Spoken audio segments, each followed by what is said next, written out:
Hello everyone, আমি প্রিয়া আবার নতুন একটা মিনি ব্লগে তোমাদের অনেক অনেক স্বাগত জানাই। তো দেখো, পিকনিকের সেকেন্ড পার্ট নিয়ে আমি চলে এসেছি আর আমরা পিকনিক স্পটে পৌঁছে গেছি। আর একটা রুম ভাড়া নেওয়া হয়েছিল আর চারপাশটা ঠিক এতটাই সুন্দর ছিল।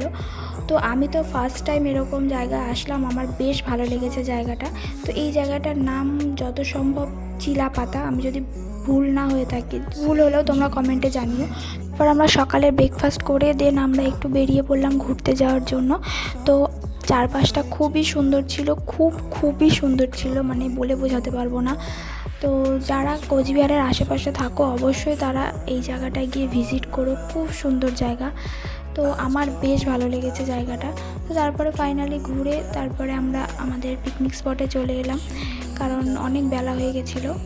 তো যাই হোক, তারপরে খেতে বসে পড়লাম। ডাল, আলু ভাজা আর ফুলকপি আলু দিয়ে কাতলা মাছ আর দেশি মুরগির মাংস, এই ছিল মেনুতে। তো যাই হোক, খাওয়া দাওয়া করে বেরিয়ে পড়লাম বাড়ি আসার পথে। তো রাস্তায় একটু চা খেয়ে নিলাম, কারণ মাথাটা প্রচণ্ড যন্ত্রণা করছিল। দেন বাড়িতে এসে ঘুমিয়ে পড়লাম। তো মিনি ব্লগটা তোমাদের কেমন লাগলো অবশ্যই তোমরা কমেন্টে জানিও। টাটা।